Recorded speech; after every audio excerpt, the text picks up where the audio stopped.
Bonjour à tous, merci d'être restés, assez nombreux somme toute, pour un débat qui promet d'être passionnant sur l'éducation nationale à Monaco.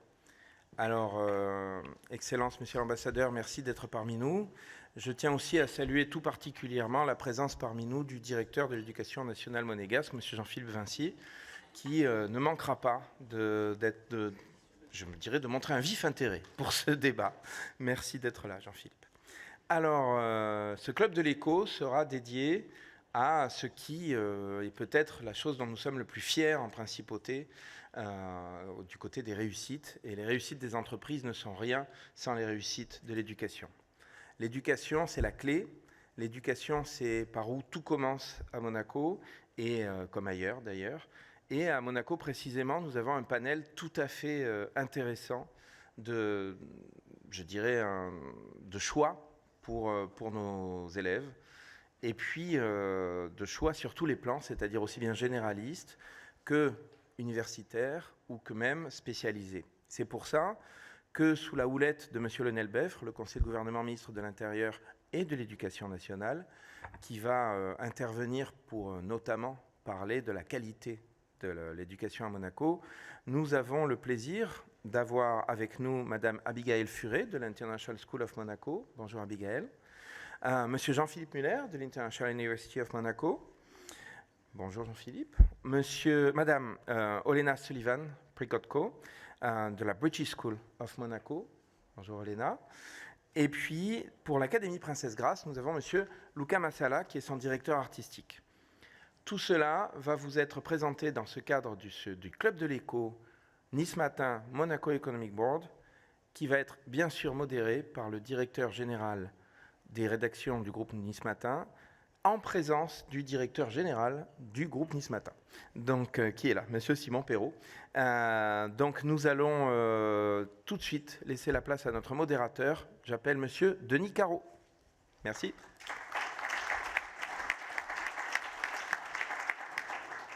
Merci beaucoup, cher Guillaume.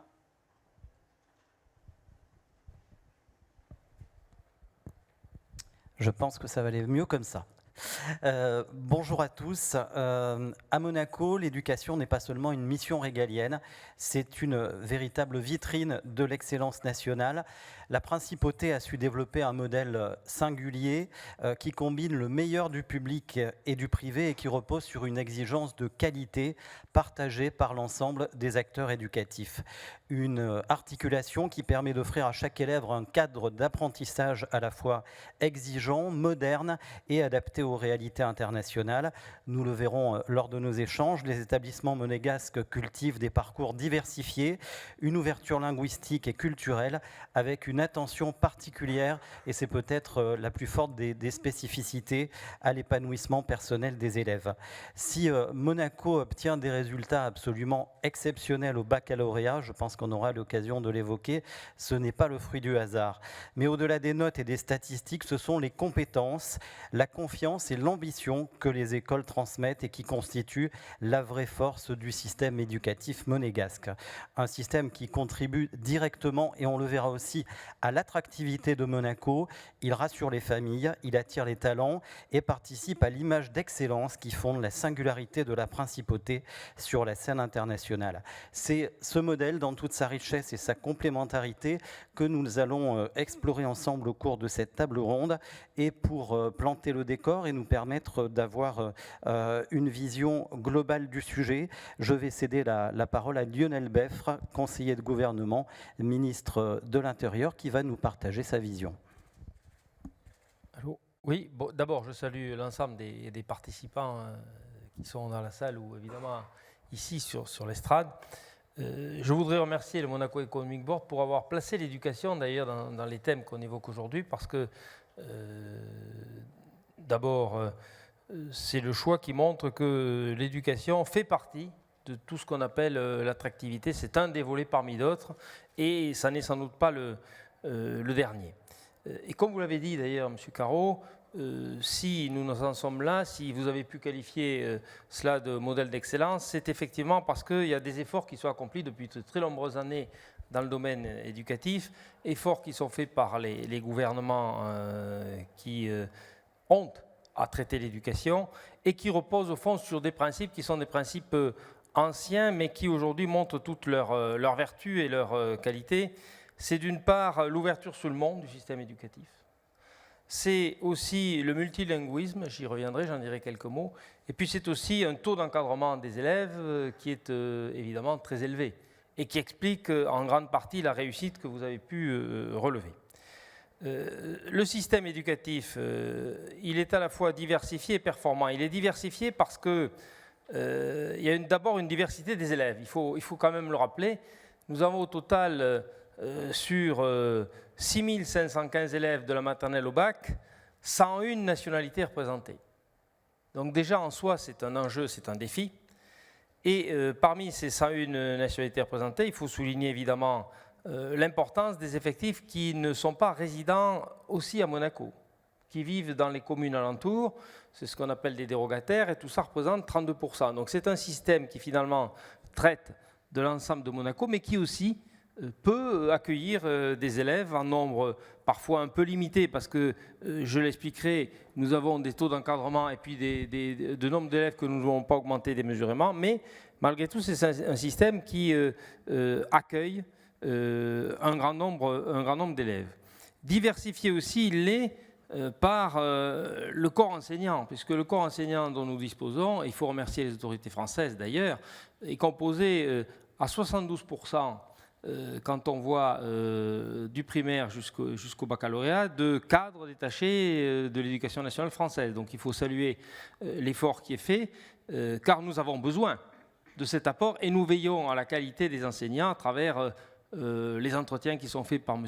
Vinci, directeur de l'éducation nationale, et la sélection que nous pouvons faire. Alors là, pour le coup, on parle de sélection parfois des élèves, là c'est aussi des enseignants. Donc diversité de ce point de vue, diversité aussi dans l'offre. Vous l'avez esquissé lors de votre intervention, parce que nous avons à la fois le système public classique, système public qui est avec les programmes de la République française. Le baccalauréat est celui qui se passe en France, les programmes sont ceux-là, et il y a un accord de coopération qui nous permet de nourrir ces liens. Mais au-delà du public, il y a le privé sous contrat, avec aussi d'ailleurs le même programme, mais les professeurs aussi recrutés pour un grand nombre d'entre eux dans l'éducation nationale française, mais c'est géré par l'archevêché avec l'aide de l'État, et c'est le cas notamment de François d'Assise, Nicolas Barré, si on peut citer cet établissement. Là, évidemment, il y a un lien étroit avec l'Église, un aspect religieux et moral plus important.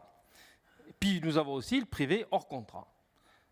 Troisième pilier, et là, l'éducation nationale contrôle la conformité des diplômes, mais évidemment, il y a plus de liberté pour la pédagogie qui s'applique dans ces établissements. Donc vous voyez, à travers le public d'une part, le privé sous contrat et le privé hors contrat, nous avons quand même un panel d'offres qui me paraît être important. Et le socle de tout ça, c'est quand même que tous ces établissements adoptent quelques principes.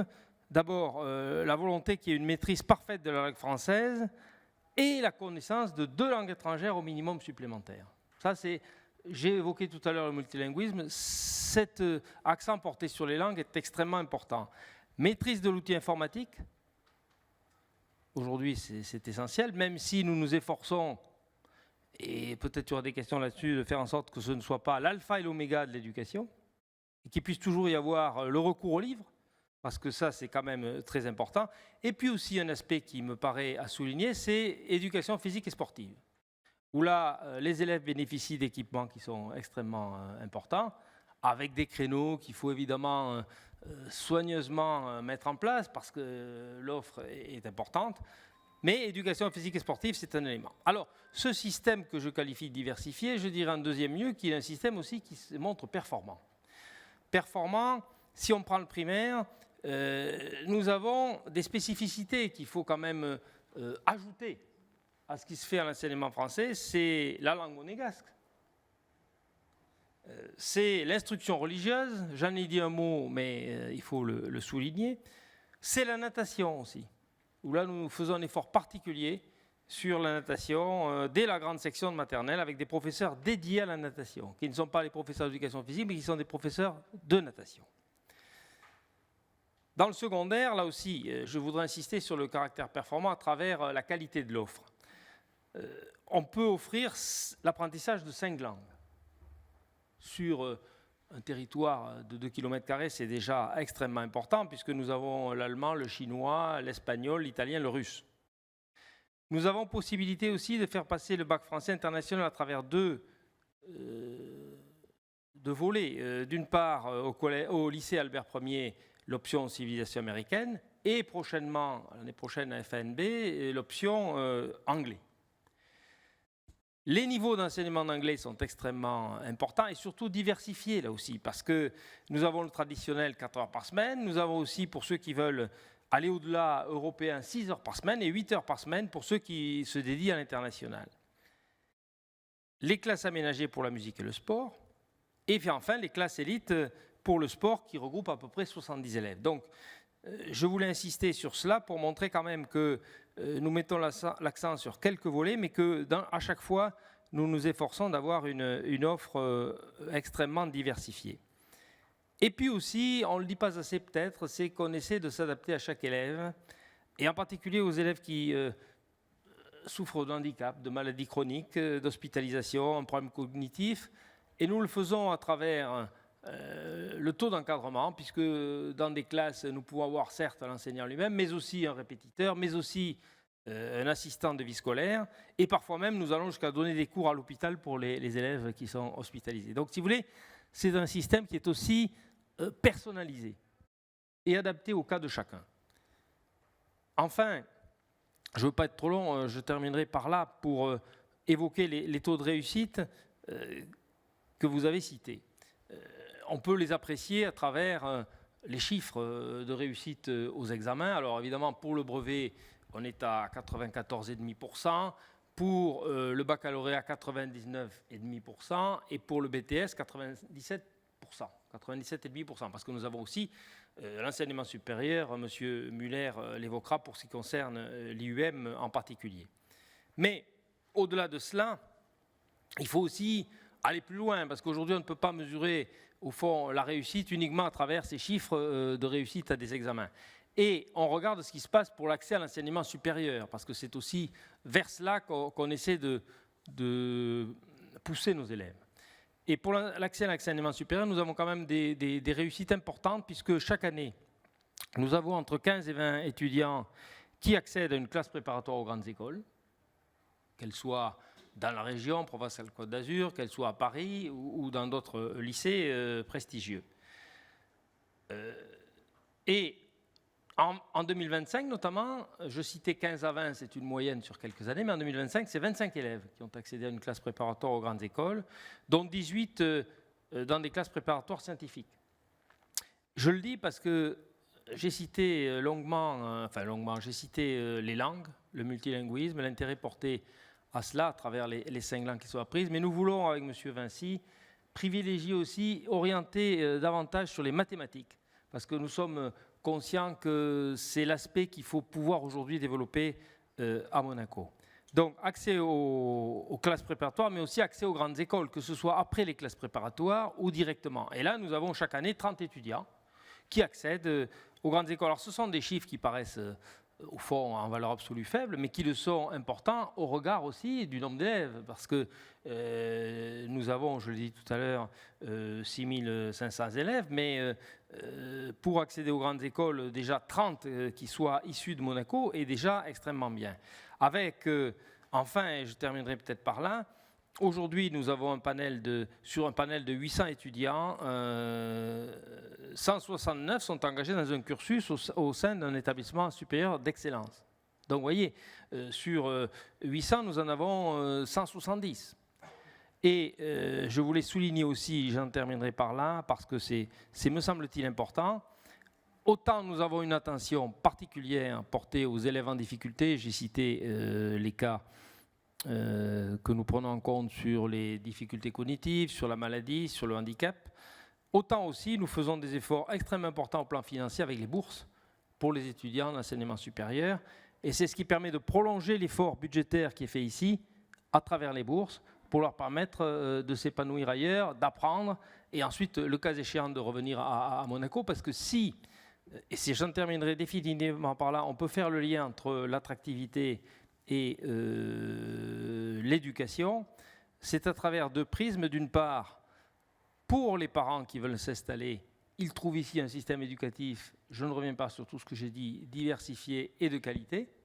Mais d'autre part, si nous voulons poursuivre cette attractivité, il faut que puissent être formés à Monaco des élèves de haut niveau, qui puissent ensuite, s'ils le souhaitent, revenir à Monaco pour participer alors sous une autre forme à l'attractivité de la principauté à travers les responsabilités qu'ils occuperont dans le secteur public, mais aussi dans le secteur des entreprises, puisque aujourd'hui nous parlons particulièrement de l'économie des entreprises, et c'est à travers cette boucle qu'on estime vertueuse qu'on peut considérer que c'est un modèle d'excellence. Voilà, je voulais en terminer par là pour reprendre le titre de votre thème.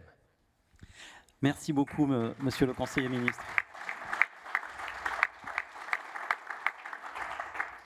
Alors, pour illustrer tout ce que vous venez de dire, on va s'intéresser plus précisément aux différents établissements qui composent le système éducatif monégasque et on va en voir toute la diversité. Bonjour Abigail Furet. Bonjour. Tout le monde connaît l'International School of Monaco, reconnue comme l'une des meilleures écoles privées d'Europe. Est-ce que vous pouvez nous la présenter un peu en détail? Absolument, merci. Merci à mes collègues aussi. L'International School of Monaco accueille un peu plus de 850 élèves âgés de 3 à 18 ans, donc de la maternelle au l'International Baccalaureate, donc le IB que nous offrons. Et nous avons environ 125 professeurs qui sont là avec nous. Et nous aussi, nous portons vraiment le point sur le multiculturalisme et le multilinguisme à Monaco. Et nous avons plus de 60 nationalités à l'International School of Monaco. Et bien sûr aussi, dans notre curriculum, nous enseignons beaucoup de langues aussi pour développer ce multilinguisme si important à Monaco, comme l'italien, le russe, le français, l'allemand et bien sûr l'anglais. Comment vous vous êtes développé ces dernières années? L'école a fêté l'année dernière ses 30 ans, mais je dirais que le développement les plus impressionnants ont été faits dans les 5 dernières années. Notamment l'année dernière, nous sommes installés dans le nouveau bâtiment du Testimonio 2. Un vrai changement. Hein. Un vrai changement, mais un plaisir aussi, parce que ce sont des installations excellentes. Et donc justement, nous pouvons vraiment développer notre pédagogie parfaitement dans un milieu vraiment accueillant. Et je dirais aussi mentionner les résultats que nous obtenons, qui sont impressionnants pour nos élèves. Vous pouvez nous en dire plus sur les résultats? Absolument. Les 2 dernières années, nous avons 2 élèves qui ont reçu le score parfait de l'IB, 45 sur 45. Et pour vous donner un peu de contexte, seuls moins de 0,5% de tous les élèves qui passent l'IB reçoivent ce score parfait de 45 sur 45. Mais aussi, bien sûr, nous sommes très fiers de tous nos élèves, car tous, en fait, obtiennent des résultats au-dessus de leurs attentes et au-dessus de leurs aptitudes que nous avons. Donc nous vraiment développons un programme aussi personnalisé pour nos élèves pour qu'ils aient du succès au-dessus des attentes. Alors justement, pour entrer dans le détail, qu'est-ce qui fait que l'ISM est unique en son genre? Quelles sont vos spécificités? L'Université d'ISM, comme vous avez dit, c'est une des meilleures écoles privées d'Europe. Nous, bien sûr, ce n'est pas seulement nous qui le disons. Nous avons été votés par le CARFAC Index et le Space Index aussi, une des 5 meilleures écoles d'Europe. Et bien sûr, nous avons des accréditations externes comme le Council of International Schools, l'IB, bien sûr, le World Academy of Sport. Mais aussi, je dirais, ce qui nous rend unique, c'est notre innovation. Nous sommes une école innovatrice dans la pédagogie, innovatrice dans la technologie. Nous avons la chance d'avoir une salle immersive avec des casques de réalité virtuelle pour aider l'enseignement. Mais aussi, nous avons un curriculum que nous trouvons aussi très innovateur. C'est un curriculum basé sur l'IB, mais aussi basé non seulement sur les connaissances, mais aussi sur les concepts et l'enquête. Et justement, aider aux élèves à découvrir leurs connaissances eux-mêmes, sans juste donner des connaissances. Donc c'est quelque chose dont nous sommes très fiers. Notre curriculum qui est un curriculum très international et qui aide aux élèves à développer toutes leurs aptitudes qui vont les aider à l'université et ou dans le futur dans leur travail. Et finalement, je vais juste mentionner, excusez-moi, nous avons aussi un très grand nombre d'activités extrascolaires que nous offrons à tous nos élèves, des activités extrascolaires sportives ou autres comme le taekwondo, le ballet, mais même aussi les conférences des Nations Unies pour les écoles internationales que nous avons, avec qui nous travaillons aussi. Alors, pour terminer cette présentation, est-ce que vous pouvez nous dire ce que vous estimez apporter à Monaco ? Nous apportons à Monaco, bien sûr, un système d'éducation exemplaire avec un curriculum international, un lieu où les élèves peuvent se réunir et développer leurs compétences de communication, de multiculturalisme, de multilinguisme aussi dans un environnement qui est bienveillant. Et justement, nous apportons aux familles et à la communauté monégasque de assurer leur éducation dans un environnement académique, comme j'ai dit, mais aussi un environnement bienveillant. Et nous sommes très à cheval aussi sur le bien-être de nos élèves, le well-being de chaque individu dans notre établissement. Merci beaucoup, Abigail Furet. On va parler enseignement supérieur et je me tourne vers vous, Jean-Philippe Muller. La spécificité de l'IUM, c'est vraiment l'importance de son rayonnement international. Est-ce que vous pouvez déjà nous présenter l'établissement et nous dire de quelle manière il évolue ? Oui, merci. Effectivement, c'est la rentrée en ce moment à IUM et les derniers étudiants sont rentrés lundi d'ailleurs et ce soir il y a un petit pot de bienvenue pour tous. Ils sont 1200 à l'école pour cette rentrée, 600 nouveaux étudiants qui nous rejoignent, très internationaux. Il y a 70 nationalités dans cette rentrée, la première étant la France avec 20% d'élèves, 18% d'Italiens. La troisième nationalité, c'est l'Amérique du Nord, les États-Unis et le Canada, et puis beaucoup d'étudiants européens. Des monégasques aussi, monsieur le ministre, si vous pouvez ajouter aux étudiants qui ont rejoint des écoles d'excellence en France, 8 monégasques qui rentrent à IUM, ça fait 8 étudiants dans des écoles d'excellence en plus, c'est bien. Donc c'est une grande diversité d'étudiants. 2/3 d'entre eux, 3/4 d'entre eux, 800 rentrent dans le bachelor après bac, c'est les plus jeunes, et puis les autres dans des programmes de spécialité. 1200 étudiants, il y a quelques années, on n'était pas du tout sur ces volumes-là. Est-ce que vous pouvez nous dire de quelle manière vous avez grandi, parce que vous avez grandi et grandi très vite ? Oui, quand je suis arrivé en 2012-2013, la rentrée c'était 250 élèves au total, donc 1200 en 2025. C'est une très forte croissance, une attractivité qui est en augmentation, c'est évident. Alors qu'est-ce qui fait la spécificité de l'IUM ? Je crois que je parlais de l'international tout à l'heure. Je pense que la diversité internationale, le fait qu'il y ait des étudiants de tous les pays, sans qu'il y ait une nationalité dominante, c'est une richesse. Je crois qu'ils s'enrichissent les uns les autres. Les professeurs, c'est la même chose. 40 nationalités parmi nos 160 enseignants qui encadrent nos élèves. Et puis ça nous oblige, nous, à nous exposer à des standards internationaux, aux meilleures pratiques internationales. Donc ça, je crois que c'est une particularité. La deuxième, c'est notre contexte, d'être à Monaco, c'est un contexte favorable. Il y a une taille humaine, une échelle qui nous permet d'accorder une attention individuelle pour tous les élèves, et puis surtout de les exposer au milieu monégasque, aux pratiques, à des expertises qui sont mondialement reconnues. Nos jeunes qui viennent rentrer dans les masters en luxe, dans le parcours yachting, débutent leur scolarité en visitant la semaine prochaine le Monaco Yacht Show.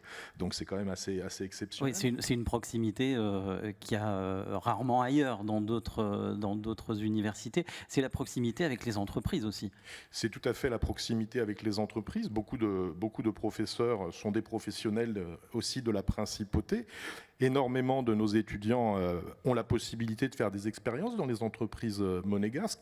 Il y a 450 stages à peu près par an à l'université pour tous les élèves. La moitié d'entre eux se font à Monaco. Ça veut dire qu'on peut apprendre à Monaco dans les entreprises monégasques. Et il y a des jeunes qui viennent de partout pour ça. Comment vous expliquez la manière dont vous vous êtes développé et la rapidité avec laquelle vous vous êtes développé ? Parce que cette croissance, elle est spectaculaire. Je crois qu'il y a un élément important. Il y a d'abord l'attractivité de Monaco. Moi, je pense que l'université est forte de son territoire et de ce qu'elle peut trouver à Monaco et apporter aux jeunes. Et puis, je crois qu'on est aussi utile à Monaco, donc je pense que cette relation favorable et positive permet ce développement. Après, tout ce savoir-faire et cette qualité, on l'a fait aussi reconnaître à travers des grandes reconnaissances. On parlait des accréditations dans le secondaire tout à l'heure.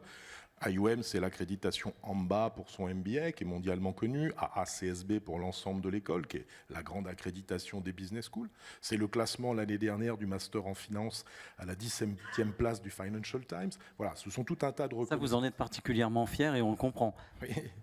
Oui, parce que c'est pas évident, et puis on n'a pas une énorme échelle, et puis quand on regarde la liste des écoles et des business schools mondiales qui sont dans ce classement autour de nous, on est fiers parce qu'on est en compétition quand même avec des sacrées marques académiques. Un mot peut-être sur l'équipe pédagogique.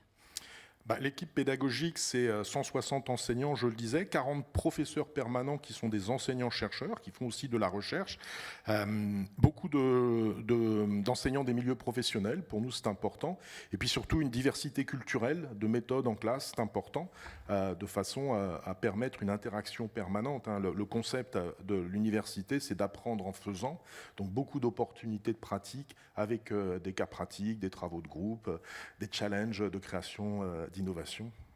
La dimension recherche n'est peut-être pas la plus connue. De quelle manière vous la développez? Est-ce que c'est un axe fort? Oui, c'est un axe important. La qualité de ce qui se passe en salle de classe est basée sur deux choses. Des très bons professionnels qui expliquent ce qui se passe en entreprise et puis des très bons chercheurs qui partagent un peu les dernières avancées dans les disciplines du management. Donc tous nos enseignants en permanence sont des chercheurs. Ils mènent de la recherche, ils publient dans les grandes revues internationales.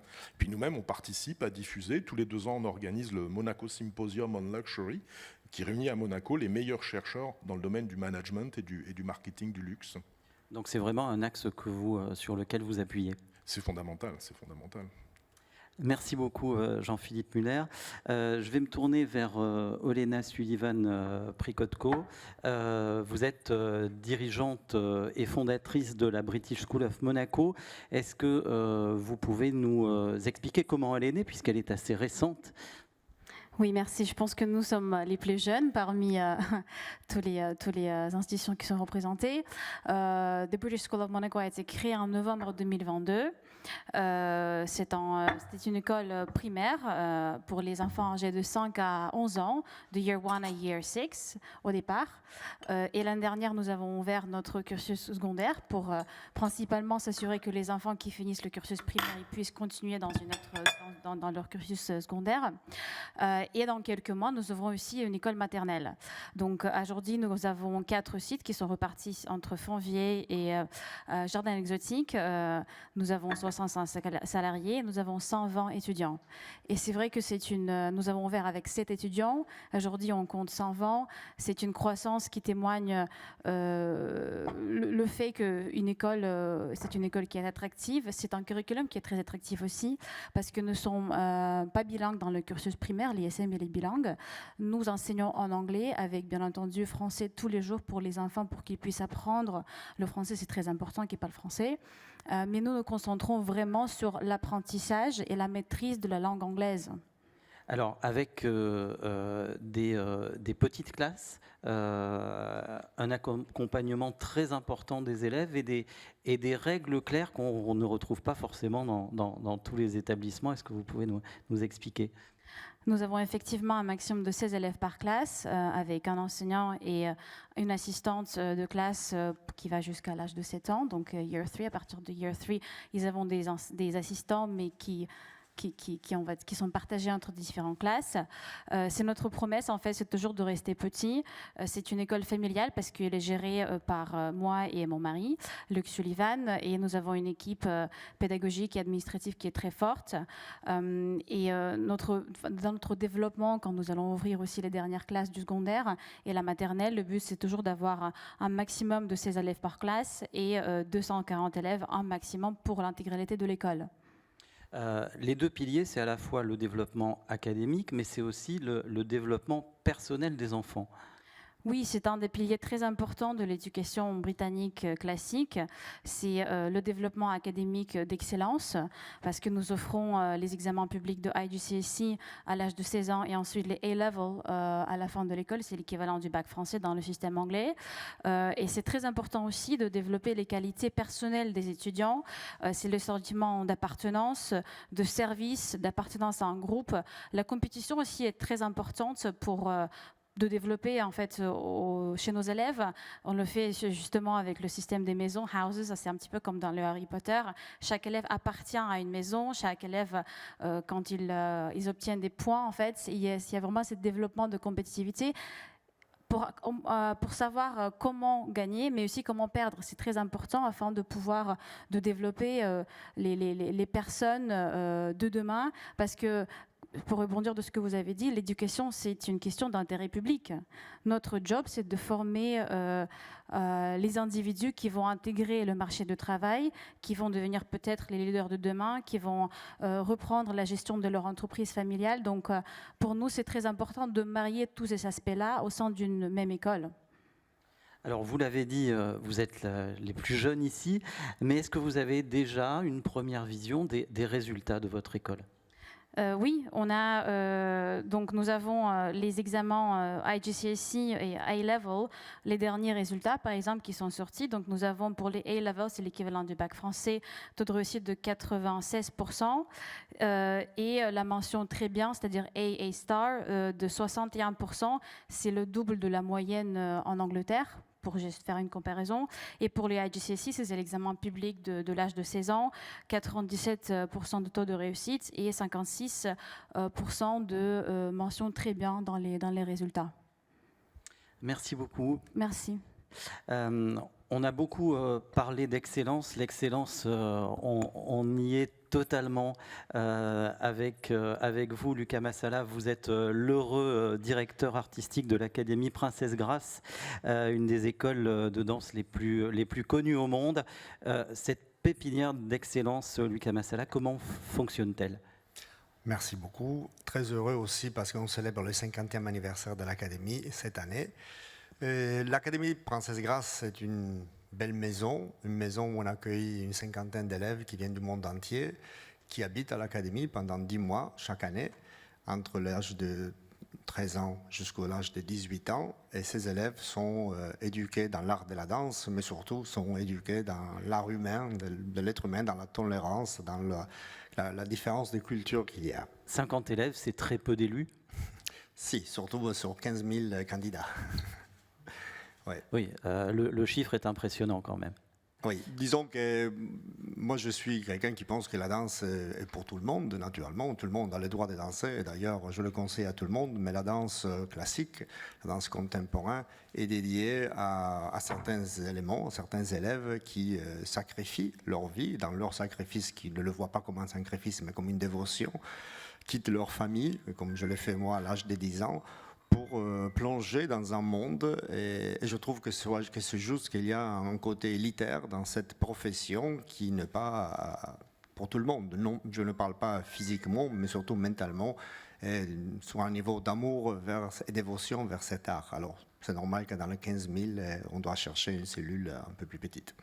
Alors, en quoi consiste l'enseignement qui, encore une fois, est extrêmement spécifique, vise l'excellence et qui est voilà, très, très singulier ? Alors, disons, les élèves arrivent à l'âge de 13 ans à l'académie. Les premiers mois, c'est déjà de les connaître, qui est quelque chose d'assez facile chez nous, vu le nombre d'élèves qu'on a. Arriver à connaître les élèves, arriver à connaître leur famille, mais surtout, du début, leur faire comprendre qu'à partir du moment qu'ils arrivent à Monaco, ils représentent non seulement une école de danse, ils représentent un pays, qui est pour moi la chose principale de l'Académie Princesse Grace, c'est le niveau d'éducation, car quand je suis arrivé à Monaco en 2009, je suis resté, en ayant voyagé beaucoup dans ma vie, en ayant changé 6 pays où je travaillais, je trouve que Monaco donnait un exemple incroyable d'éducation. Alors, j'ai bien fait comprendre à tout le staff, à tous les élèves, que c'était le point principal de cette école. Alors, en fait, le début, c'est arriver à les éduquer, leur faire comprendre que ce qu'ils vont faire dans le monde, ça va refléter sur ce pays. Savoir aussi que le but de l'Académie Princesse Grace, c'est de former des êtres humains qui vont partir aussi dans le monde, pas seulement rester à Monaco. À Monaco, il y a une compagnie de danse qui est le Ballet de Monte-Carlo, dans laquelle on fait partie dans l'institution.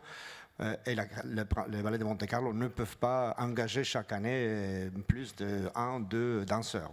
Alors c'était évident qu'avec Jean-Christophe Maillot et notre présidente, Son Altesse Royale la Princesse d'Hanovre, on s'est dit la formation, ce que pour les élèves puissent aussi repartir dans le monde et faire briller Monaco dans le monde. Alors en fait c'est une éducation qui va de la personne à la danse, où naturellement il y a beaucoup d'heures qu'on doit apprendre, et aussi aux cours scolaires qui sont faits, à différence de comme moi je les ai faits parce que j'étais élève dans cette école en 1989, on a eu le choix que chaque élève puisse étudier dans son pays avec des tuteurs qui les aident à étudier. On a 100% de résultats et sur le travail et sur le baccalauréat. À quoi ressemble une journée d'un élève, d'un danseur à l'Académie Princesse Grace? Les élèves se réveillent entre 6h et 7h. Les premiers cours, qui peuvent être des cours de danse ou des cours d'école, commencent à 8h. Et ils ont plus ou moins entre 4 et 6 heures de danse par jour, et entre 3 et 6 heures de cours scolaires. Dans la danse, c'est la danse classique, le pas de deux, la danse des répertoires, la danse contemporaine. Il y a un préparateur physique qui leur apprendra à se renforcer, des cours de musique, des cours de langue. La première langue parlée à l'académie quand les élèves arrivent, c'est l'anglais, qui est la langue, disons, qui va les faciliter dans le monde. Et une fois qu'ils apprennent cette langue, le français arrive tout de suite derrière. Et des cours d'histoire de la danse, d'histoire de la musique. Alors c'est une journée assez complète, avec un week-end assez court, parce qu'on travaille du lundi au samedi. Samedi après-midi, ils ont libre. Et où peut-être une grande force de cette école, c'est de donner la possibilité aux élèves d'utiliser les studios quand ils sont libres pour faire leur travail personnel, à laquelle j'y crois beaucoup. Alors, l'Académie, c'est aussi un lieu ouvert qui accueille très régulièrement des chorégraphes invités, par exemple. Exactement, naturellement, on enseigne aux élèves à devenir danseurs, et on a un gala. Cette année, on en a 3, vu les 50 ans, mais normalement, on a un gala au mois de juin. Ce gala, c'est un spectacle où on invite des chorégraphes à faire des créations pour nos élèves, car c'est très important pour un enfant de comprendre la relation qu'il doit avoir avec un chorégraphe. On a la chance d'en avoir un ici, qui est Jean-Christophe Maillot, qui connaît les élèves et qui travaille avec les élèves régulièrement. Et ces chorégraphes arrivent, travaillent avec les élèves, et ça donne aussi une possibilité pour ces chorégraphes, qui sont certains d'entre eux directeurs de compagnie dans le monde, de pouvoir recruter. Disons que la facilité d'aujourd'hui, c'est que nos élèves ne vont plus chercher du travail, mais c'est le travail qui nous appelle pour nous demander si nos élèves sont prêts pour partir. Alors, il y a la formation technique, il y a tout ce qu'on a évoqué autour du savoir-être et du savoir-vivre, mais il y a aussi la dimension santé. Est-ce que vous pouvez nous expliquer? Parce que ça, c'est beaucoup moins connu. Bien sûr. Disons qu'être danseur, c'est très difficile parce qu'on travaille contre la nature humaine. La danse, elle est complètement contre la nature. On doit travailler sur l'en-dehors. Le danseur, dans le passé, n'a jamais eu vraiment une formation de comment respecter son propre corps, de comment faire attention. Et j'en suis la preuve, à 50 ans, je me retrouve avec beaucoup de problèmes, disons, d'os. Alors, c'est très important en tant que directeur aujourd'hui de les former, de leur faire comprendre depuis le plus jeune âge l'importance de la nourriture, de ce qu'on doit manger, parce qu'à différence d'autres artistes ou même d'autres sportifs, parce qu'à la fin de compte, la danse aussi, c'est au même niveau d'un sportif de haut niveau. Notre instrument, c'est notre corps. Alors la santé physique et surtout la santé mentale, surtout, je peux dire, dans les dernières 5 ans, elle est très importante parce qu'on reçoit des enfants qui viennent de 4 coins du monde, et de plus en plus, ils arrivent avec des difficultés du regard des autres. Je pense que les réseaux sociaux ont beaucoup aider à que l'enfant soit un petit peu perturbé, des fois, de son regard. Est-ce que vous limitez l'usage du téléphone? C'est une question qu'on connaît partout en France, à Monaco aussi, cette année, puisque des décisions ont été prises. Alors, l'académie a 7 étages. Les premiers 3 étages, c'est leur chambre, et le reste, c'est les studios de danse. Le téléphone est juste autorisé dans les premiers 3 étages. Dans le reste de l'établissement, non. Et naturellement, le téléphone, je trouve que c'est quelque chose de bien, mais il faut savoir l'utiliser. Et je trouve qu'aujourd'hui, beaucoup de jeunes ont droit à l'utilisation du téléphone, mais ils devraient avoir un permis, comme le permis de conduire, le permis d'utiliser les réseaux sociaux. On parle beaucoup, on fait des conférences sur ça, surtout par rapport aux réseaux sociaux, sur ce qu'ils disent, sur comment ils commentent certaines choses, et sur ce qu'ils montrent de leur image. Oui, naturellement, il ne faut pas aller contre, parce que ça, c'est l'évolution de l'être humain, mais je pense qu'il faut les accompagner, les aider à comprendre l'outil qu'ils ont et comment l'utiliser d'une manière positive pour inspirer d'autres jeunes à aller vers une direction positive. Merci beaucoup pour ces explications passionnantes. Une question que je vais vous poser de la même manière à tous les quatre, et je vais commencer par vous, Jean-Philippe Muller. Qu'apporte votre établissement à l'attractivité de Monaco et à son rayonnement dans le monde ? D'abord, je pense une réponse à un besoin de formation. Je disais tout à l'heure qu'il y a des jeunes monégasques qui rejoignent l'université pour se former. Il y en a 40 dans l'ensemble des programmes de l'université. Pour les résidents aussi, 125 enfants qui sont des jeunes, je dirais plus des enfants, mais des résidents à Monaco et qui rejoignent l'université. Et puis ensuite, c'est un apport de compétences. L'université a 4500 anciens depuis sa création. 20% d'entre eux travaillent à Monaco. Donc ce sont des gens qui participent à l'économie monégasque, qui sont des talents. Et c'est une tendance qui se renforce d'ailleurs, puisque 40% des diplômés plus récents, des dernières promotions, on fait une enquête d'insertion, commencent leur carrière à Monaco. Donc je crois qu'on contribue aussi aux besoins de compétences de la principauté. Et puis tous ceux qui ne restent pas, ils repartent dans leur pays. Et puis je crois que c'est des ambassadeurs de la principauté. Donc, oui, il y en a partout dans le monde, des anciens élèves. C'est ça, tout à fait. Donc ils participent au rayonnement aussi, je crois, de la principauté. Merci beaucoup. Même question à Abigail Ferré. Qu'apporte votre établissement à l'attractivité de la principauté ? D'abord, je dirais bien sûr notre curriculum et notre pédagogie d'excellence, mais aussi les opportunités aux élèves de développer leurs compétences pour aller à des universités d'excellence aussi. Nous avons des élèves souvent qui vont dans des écoles, des grandes écoles comme... j'oublie toujours le nom, la Polytechnique à Paris. Nous avons aussi des élèves, bien sûr, qui vont à l'IUM aussi, des élèves qui vont à Oxford, Cambridge, Harvard, et dans les grandes écoles, les grandes universités du monde entier. Donc nous apportons justement cette possibilité de développer leurs compétences pour pouvoir accéder au monde réel après l'école. Et aussi, je dirais que nous sommes attractifs aussi pour la main-d'œuvre, les professeurs à l'école eux-mêmes, parce que nous sommes centrés sur le développement de leurs compétences aussi pédagogiques. Et cela, par exemple, est montré en janvier.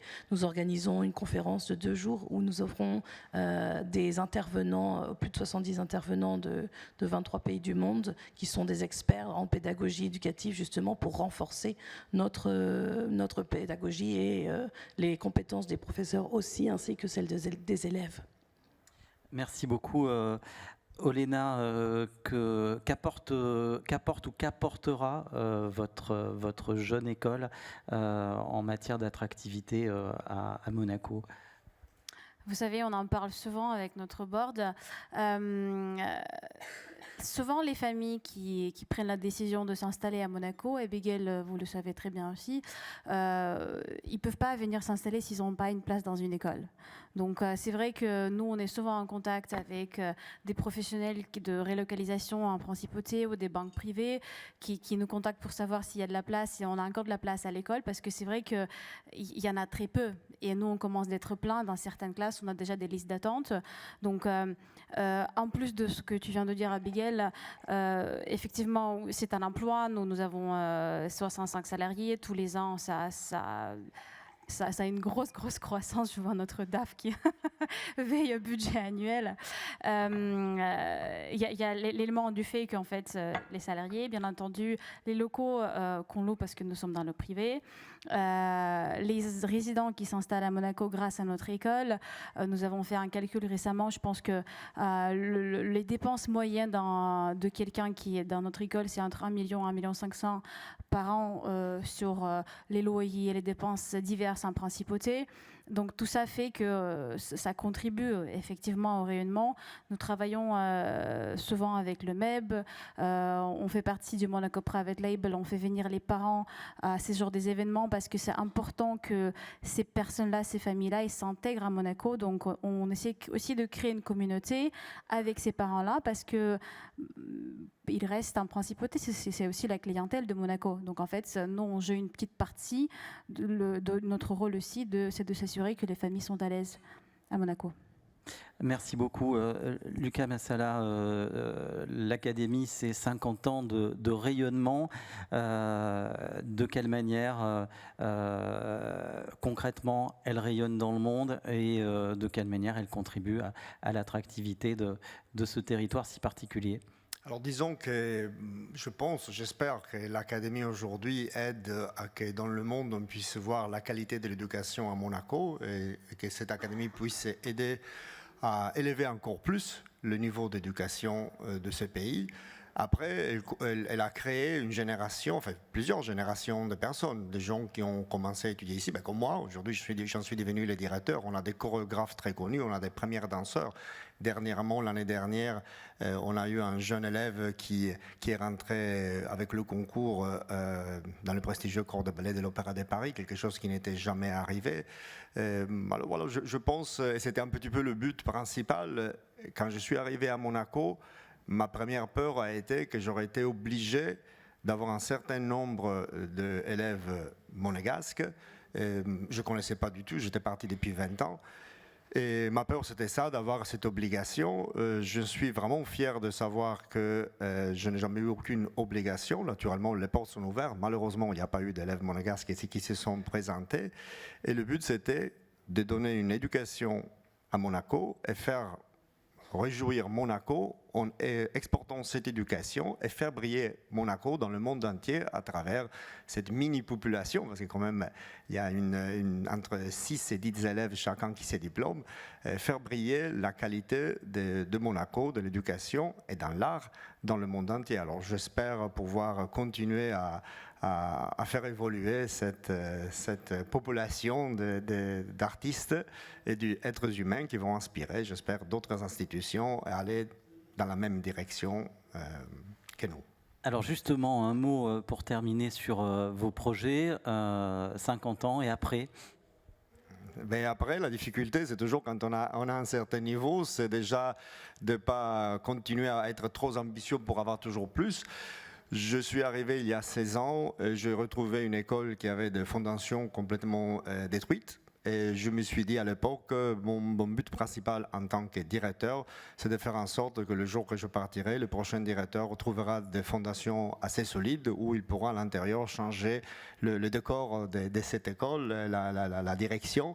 Mais les murs doivent être solides. J'ai la chance d'avoir terminé en 2022 tous mes projets, la construction des 3 studios supplémentaires à l'Académie Princesse Grace, qui était quelque chose de difficile, qui a pris beaucoup de temps parce que le gouvernement voulait voir aussi les résultats de cette école. Alors aujourd'hui, c'est d'arriver quand même à me réveiller tous les jours aussi inspiré, que je le suis encore aujourd'hui, de pouvoir inspirer notre équipe pédagogique, inspirer ses enfants et de continuer à rayonner. Merci beaucoup. Jean-Philippe Muller, vos ambitions, vos projets pour la suite? Alors, on a un projet de court terme, c'est de fêter les 40 ans de l'université, puisqu'elle a été fondée en 1986. Donc en 2026, ça fera 40 ans.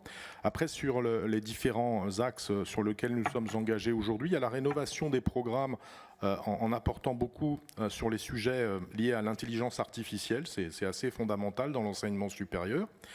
Nous continuons aussi à développer, on n'en a pas parlé parce que le thème de la table ronde était l'éducation, mais pas forcément la formation professionnelle, mais on est aussi engagé dans ce champ.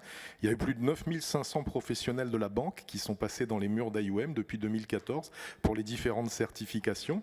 Et nous avons aujourd'hui en projet une nouvelle certification, une nouvelle formation liée aux problématiques loi anti-blanchiment pour contribuer aussi au développement des compétences dans ce domaine-là pour la principauté.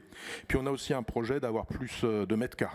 Donc on travaille intensément à essayer Ce qui est toujours un sujet en principauté. C'est un sujet, mais on a bon espoir de parvenir à ajouter quelques mètres carrés aux mètres carrés actuels. Bon, qui vont vous permettre de continuer à vous développer. Exactement. Merci beaucoup. Olena, un mot sur vos projets. Vous nous avez parlé de l'ouverture de la maternelle en décembre. Est-ce que vous avez d'autres projets pour les années à venir ? Oui, effectivement. Bon, déjà pour dire que c'est la 3e année consécutive qu'on a des travaux. Donc tous les ans, on fait un site. C'est vrai que c'est quelque chose qui est très prenant. Et aujourd'hui, juste après cette conférence, je vais aller à la réunion de chantier. Et on l'a vu lors de la préparation. On a vu que c'est... Oui, vous avez vu. Mais c'est vrai que c'est une passion. Ce qu'on fait, c'est notre passion vraiment tous les jours. On aime ce qu'on fait. En 2028, nous allons ouvrir les 2 dernières années de l'école secondaire, c'est Sixth Form College, l'équivalent de bac français, les A-level, et tout en développant notre offre académique, les activités extrascolaires qu'on appelle co-curricular activities après l'école, et en se concentrant effectivement aussi sur le recrutement parce que c'est vraiment un des piliers les plus importants pour nous. On recrute partout dans le monde, on essaie vraiment de faire venir les meilleurs talents à Monaco. Les équipes de Monsieur Vancy connaissent tout le monde parce qu'à chaque fois on va soumettre les CV à ces équipes. C'est important pour nous de travailler en transparence et en partenariat avec le gouvernement princier, justement dans le but d'intérêt public, pour que nos enfants et nos enseignants se sentent très bien dans notre école. Merci beaucoup. Abigail, est-ce que vous pouvez nous dire un mot des projets de l'ISM ? Maintenant que nous sommes installés dans le Testimonio 2, nous sommes très heureux de nos installations. Donc je ne pense pas de travaux. En tout cas, pas de chantier. Pas de chantier pour nous. Mais cependant, nous continuons d'affiner notre curriculum basé sur les concepts, la conceptualisation de l'apprentissage plutôt que juste les connaissances. Et comme j'ai déjà parlé aussi, le développement des professionnels, des professeurs, d'attractivité, de faire en sorte que nous avons un groupe de professeurs qui est vraiment ceux qui sont les meilleurs professeurs que nous pouvons recruter. Et donc vraiment, notre ambition, c'est vraiment d'être le centre d'excellence de l'éducation de l'Europe.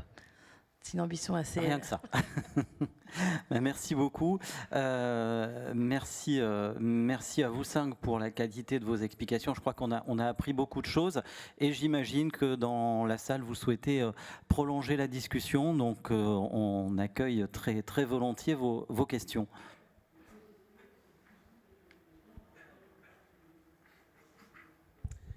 Pardon, Monsieur le Ministre, Mesdames et Messieurs, bonjour. Guillaume Comtesse, élu de la commune voisine de Roquebrune-Cap-Martin. On a beaucoup parlé d'excellence. Je ferai juste une parenthèse. Je ne peux que la mesurer, Monsieur le Ministre, puisque mon fils aîné a eu son bac en étant dérogataire à Albert Ier il y a quelques années de ça. Il fait partie de l'immense majorité. Je crois que vous avez dit tout à l'heure 99,5%. Et aujourd'hui, il suit un parcours universitaire qu'il a obtenu sur concours. Et c'est pas moi qui le dis, c'est lui. S'il n'avait pas eu cette qualité d'enseignement et la qualité des professeurs qu'il a eu, peut-être que malheureusement sur ce concours, il n'aurait pas eu son premier choix. Ma question, Monsieur Carreau, est plus d'ordre d'anticipation et de logistique. On en a parlé, Madame Sullivan, Monsieur Muller, vous en avez parlé. Aujourd'hui, effectivement, vous écoutez, l'éducation est un vecteur d'attractivité pour la principauté de Monaco. Le problème de Monaco, tout le monde le connaît, c'est un problème de place et effectivement, encore plus dans l'éducation qui est très chronophage de mètres carrés. Ma question est simple. Dans la prospective de développement de Monaco dans les années à venir, dans les dizaines d'années à venir, est-ce que pour répondre à ce besoin, vous envisageriez, pourquoi pas, d'implanter des écoles ou des universités monégasques sur les communes limitrophes, et pourquoi pas bien évidemment la mienne, je prêche pour ma paroisse de Roquebrune-Cap-Martin, si une opportunité foncière était intéressante, en développant finalement un business model qui existe avec la principauté dans d'autres secteurs d'activité. Pas très loin d'ici, le Monte Carlo Country Club, qui est sur le territoire français de Roquebrune-Cap-Martin, mais qui est sous bail amphithéotique de la principauté de Monaco et de la SBM. Voilà, c'était ma question. Comment envisagez-vous, pour la résumer, les évolutions en nombre dans les années à venir et potentiellement les communes limitrophes pourraient-elles être une solution pour répondre à vos besoins? Je vous remercie. Merci. Alors, je vais peut-être me tourner vers Jean-Philippe Muller. Vous m'avez dit que vous alliez chercher à vous étendre. Est-ce que franchir la frontière, ça pourrait être une option? Merci pour la question, parce qu'effectivement, la surface, les locaux pour l'enseignement supérieur, c'est vital. Ce n'est pas simplement de la place pour les élèves, mais notre métier, c'est d'apprendre à des jeunes en situation à travailler, à échanger, à être ensemble. Et donc, avoir des infrastructures qui leur permettent de développer leurs compétences, c'est essentiel. Alors effectivement, c'est difficile de trouver de l'espace. Aujourd'hui, on a des fantastiques locaux, le Stella, près de la Condamine, que l'État a mis à notre disposition. Et c'est merveilleux, mais ce n'est pas assez. La taille critique de l'école n'est pas atteinte et il nous faut encore grandir. Nous sommes tout petits à l'échelle des grandes écoles de management internationales. Alors évidemment, nous, on veut rester attachés à Monaco parce que ces jeunes dont je parlais tout à l'heure, ils viennent à IOM parce qu'ils veulent vivre l'expérience monégasque. Et si on n'avait pas de place à Monaco, la meilleure solution ensuite, ce serait probablement d'être pas très très loin de Monaco pour pouvoir continuer à interagir. Donc on explore toutes les solutions, j'ai envie de dire toutes les bonnes idées, sachant qu'en plus des salles de classe, on a une autre difficulté en termes d'immobilier, c'est que tous ces jeunes étudiants qui viennent du monde entier, c'est de plus en plus difficile pour eux de se loger. On est obligé d'arrêter l'année scolaire fin mai parce qu'ensuite c'est impossible, et donc la question du housing, des résidences étudiantes est aussi une question intéressante et qui pourrait trouver des solutions peut-être dans les communes limitrophes. Est-ce que quelqu'un veut prendre la parole sur le sujet? Je pense que aussi pour nous, une question de housing est très importante, mais surtout pour les enseignants, parce que tous les ans, quand les enseignants viennent du monde entier, on cherche les appartements pour les loger, donc c'est aussi un vecteur qu'on peut étudier. Pour nous aujourd'hui, notre promesse à nos enfants, nos parents et le gouvernement français, c'est qu'on reste une école à taille petite, like a boutique school, avec 16 élèves par classe et une classe par année, donc 240 en total. Après, c'est vraiment une question de réflexion. Est-ce qu'on souhaite grandir Est-ce qu'on souhaite grandir à Monaco ou dans d'autres pays? Je pense que premièrement, il faut qu'on fasse un très très bon job ici à Monaco pour faire nos preuves. Et ensuite, effectivement, je pense que notre directeur administratif financier, il aimerait que ça, qu'on discute de notre développement. Mais merci pour cette idée et c'est vrai que nous allons sûrement en parler. Oui. À l'ISM, nous sommes à 850, c'est notre capacité maximale dans le bâtiment du testimonial d'eau. C'est vrai que je viens de dire pas tout de suite. Pas tout de suite, mais évidemment, nous sommes toujours ouverts à la discussion, la conversation, car nous aussi, nous avons environ une liste d'attente d'environ 200 familles. Merci. Une autre question?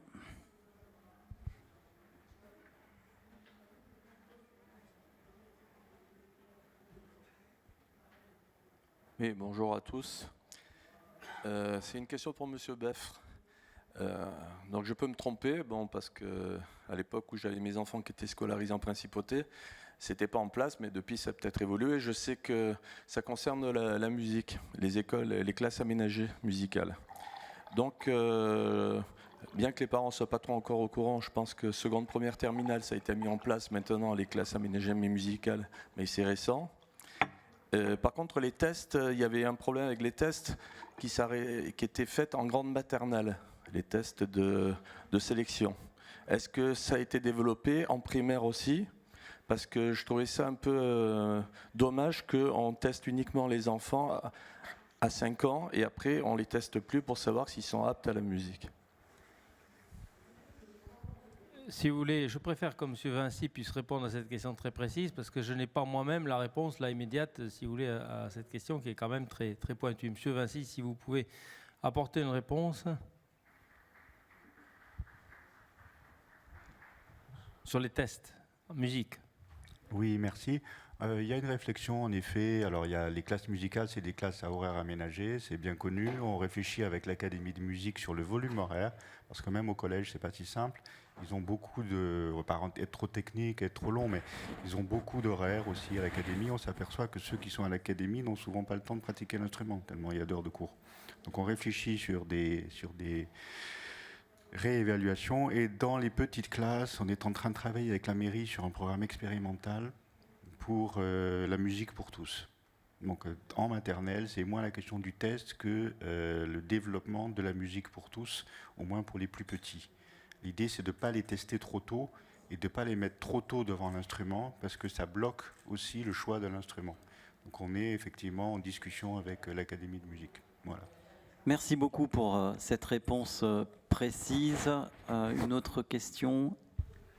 Bonjour à tous, Daniel Margot, président de la Chambre de commerce Provence-Alpes-Côte d'Azur. Merci pour ces présentations d'excellence en termes d'éducation.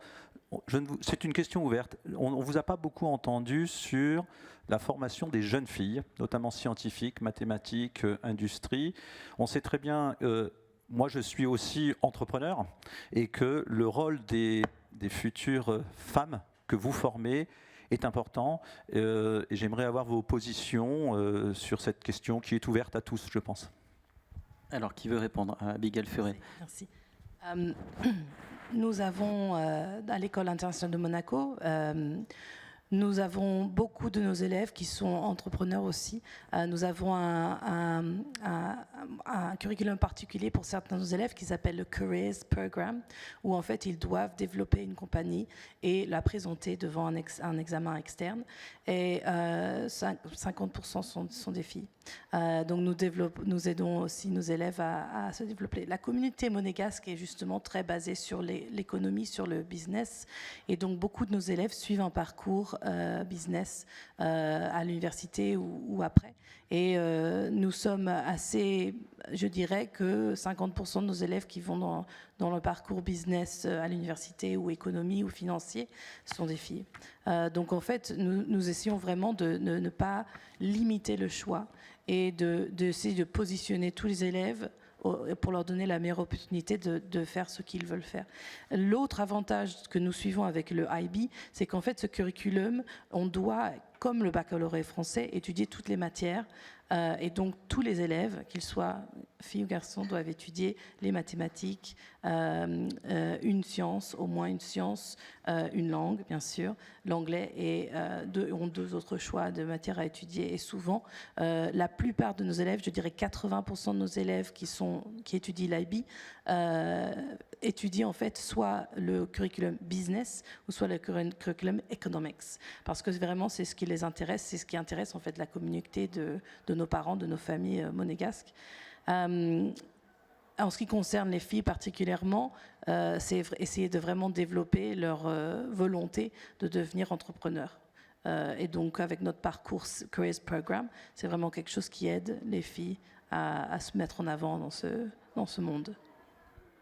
Merci Jean-Philippe Muller.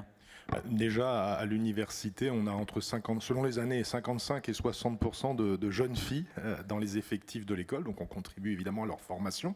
C'est un sujet qui est important pour moi. On mène beaucoup de choses dans un milieu multiculturel, déjà, c'est fondamental. Il y a les conférences de rentrée intègrent et voilà, la sensibilisation au comportement sexiste, par exemple, pour tous les élèves, et pour que nos jeunes garçons aussi apprennent à travailler avec leurs collègues femmes pour le futur dans des conditions correctes. Et puis, on aime aussi amener des opérations spécifiques dans les secteurs. Le domaine à l'université, on a le moins de filles, c'est la finance. On a mené pas mal d'opérations Women in Finance pour encourager nos jeunes diplômés à vivre dans ce secteur et à les attirer en faisant parler nos anciennes qui travaillent dans ce secteur-là. Donc on est très engagés sur ces sujets-là qui sont effectivement assez importants. Oui, je voulais juste compléter ce qui a été dit à l'instant pour répondre au président de la Chambre de commerce. Il est vrai que nous constatons qu'il y a moins de filles qui s'orientent vers un certain type d'études. la meilleure manière, je crois, de les y conduire, c'est de leur montrer qu'il y a des parcours d'exception qui réussissent. Et nous avons, par exemple, 2 exemples que nous pourrions montrer. C'est une étudiante monégasque qui a un parcours brillant à Columbia, aux États-Unis, qui ensuite a fait 2 années au Boston Consulting Group, et qui vient de s'engager dans un cursus de spécialisation en intelligence artificielle, vous voyez, au Collège de Londres. Donc, un exemple scientifique. Et un deuxième exemple, c'est une étudiante qui a suivi un parcours en physique à Cambridge, qui a été formée en classe prépa aux grandes écoles, qui a obtenu un master à Centrale Supélec. Donc, avec ces exemples-là qu'on pourrait ensuite montrer aux élèves qui se trouvent au moment de l'orientation, nous pourrions sans doute montrer à un certain nombre de jeunes filles que ces parcours-là sont tout aussi intéressants que les autres et qu'ils sont faits aussi pour elles. Voilà. Je pense que la démonstration, par exemple, pourrait être utile pour favoriser ce que vous souhaitez, Monsieur le Président. Merci. On va prendre une dernière question.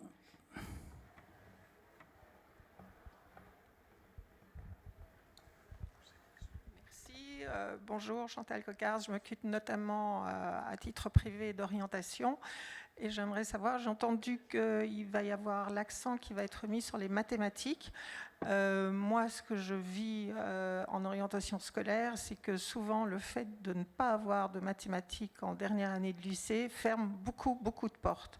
Ça, c'est une première question. Et une deuxième, c'est que les mathématiques vont prendre une importance, enfin ont déjà et vont continuer à prendre une importance incroyable avec l'intelligence artificielle, la gestion des datas. Donc, qu'est-ce qui est prévu pour améliorer les choses au niveau mathématique, sachant que, sauf erreur de ma part, dans les classements, le système français dont dépend Monaco, en tout cas pour le public, le niveau des mathématiques n'est pas très bon. Alors, on va peut-être commencer par le début du cursus, Olena, sur les mathématiques et l'importance des mathématiques dans vos enseignements. Enfin, nous, les enfants, ils commencent à apprendre les chiffres, le mathématique dès le très jeune âge. Après, je pense que c'est une question qui concerne vraiment la partie IGCSE A-Level pour notre école. Je pense que c'est important parce que vous savez très bien que beaucoup d'universités en fait considèrent déjà les résultats de IGCSE quand les enfants ils vont postuler. Donc c'est toujours un choix des matières, le choix pour IGCSE, surtout pour A-Level, il y a un choix. Nous, on incite nos étudiants de choisir les matières dites classiques. C'est l'anglais, mathématiques, geography, history, parce que ça donne un choix et un panel plus large pour les universités et les universités sérieuses que nos étudiants visent. Russell Group, Ivy League aux États-Unis, ils vont toujours plutôt chercher ce type de matière. Donc effectivement, pour nous, mathématiques, c'est une des priorités. On a un étudiant qui est parti récemment pour faire engineering in Imperial College. Nous avons des étudiants qui postulent à Oxford et Cambridge. Ils ont tous fait maths, further maths. Donc mathématiques, c'est vraiment un vecteur très important pour notre école, effectivement, oui. Merci. Abigail. Comme j'ai dit, avec le curriculum de l'IB, les mathématiques, c'est une option obligatoire pour nos élèves qui suivent le IB. Et dans l'école primaire, en fait, les mathématiques font 50% de toutes les classes.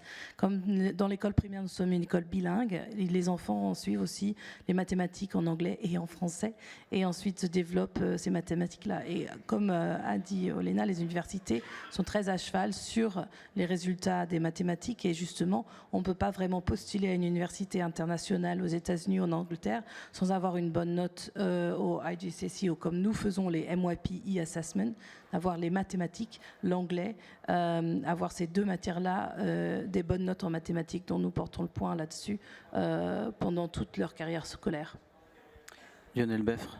Oui, je voulais essayer de répondre à la question qui est effectivement opportune, d'autant qu'effectivement, j'ai moi-même évoqué tout à l'heure l'intérêt de développer la formation aux mathématiques. D'abord, je ne crois pas qu'on puisse dire que le niveau est moyen. Parce que le niveau des lycées de Monaco équivaut au niveau des très bons lycées français. Donc le niveau n'est pas moyen, puisque la preuve, c'est qu'il y a 99,5% qui ont le baccalauréat. En revanche, là où vous avez raison, c'est que dès lors qu'on monte le curseur C'est-à-dire que dès qu'on veut s'attaquer aux grandes écoles scientifiques, à ce moment-là, nos élèves, qui sont peu nombreux, sont confrontés à un grand nombre d'élèves qui viennent des grands lycées de province en France. Alors, on peut citer pour les mathématiques Louis le Grand, bien entendu. Il y a aussi Stanislas, il y a Pierre de Fermat, il y a Chateaubriand, etc. Qui sont le lycée Thiers aussi, qui sont de très bons lycées, en particulier pour les mathématiques. Donc, évidemment, confrontés à ces élèves qui sont nombreux et de très bon niveau, il peut y avoir une difficulté. Alors, ce qu'on souhaite avec la direction de l'éducation nationale et M. Vinci, c'est faire deux choses. D'une part, proposer, pas imposer, mais proposer des heures supplémentaires en mathématiques pour les élèves qui se sentiraient aptes à le faire et dont l'ambition est justement d'atteindre ces très grandes écoles scientifiques. Donc, on va essayer de renforcer pour des petits nombres, mais le cursus en mathématiques. La deuxième chose, c'est qu'on va essayer de développer les concours. Il y a des petits concours pour les élèves du primaire qui sont le concours kangourou. Et ensuite, il y a les Olympiades des mathématiques, ce que trop peu d'élèves font ici à Monaco. Donc on veut essayer, justement par ces concours, qu'ils puissent se confronter à d'autres, parce que c'est la difficulté de la confrontation qui fait que peut-être ensuite ils pourront progresser. Voilà les deux orientations que nous avons là-dessus, mais vous avez raison, il faut absolument aller dans ce sens-là. Merci Jean-Philippe Muller. Vous renforcez aussi l'enseignement des mathématiques. On voit, et c'était la question, qu'il va y avoir un besoin de plus en plus fort. Oui, c'est indispensable dans les disciplines qu'on enseigne, que ce soit le marketing, la finance, l'économie, les mathématiques sont des outils de base. Alors nous, on reçoit des jeunes de 70 pays différents avec des formations type baccalauréat différentes. Le niveau scientifique varie selon les pays. Mais du coup, pour remettre tout le monde à niveau, en première année du bachelor, il y a mathématiques for business pour tout le monde, sachant qu'après, les plus brillants pour la finance, par exemple, la modélisation des outils de marché, ça demande un très fort niveau mathématique. Merci. Lucas, pour finir, dans la formation scolaire en marge des formations de l'académie, il y a des maths nécessairement? Exactement, et pour être un bon danseur, il faut connaître les mathématiques. C'est pas, on pense que la danse, on peut juste la faire comme ça par talent, mais non. On a même en 2016 fait participer un élève italien à un concours de mathématiques en Italie qu'il a gagné. J'ai oublié de mentionner, monsieur le conseiller parlait de la Columbus University, un de nos élèves qui danse est rentré à faire partie de l'université Columbus en Amérique. Alors c'est aussi une fierté de ça. Preuve que la danse, les danseurs n'est pas seulement une personne qui utilise son corps, mais aussi sa tête. Merci beaucoup. Une fierté supplémentaire. Merci. Merci beaucoup, merci à nouveau à tous les 5 pour vos explications. On a effectivement appris beaucoup de choses et on a confirmé sans aucune hésitation le caractère d'excellence de l'enseignement en principauté, et les points sur les projets et les développements sont extrêmement intéressants aussi, parce qu'on voit que c'est un chemin qui va continuer à être exploré et sur lequel Monaco va encore progresser. Merci beaucoup, merci pour votre attention et bonne journée à tous.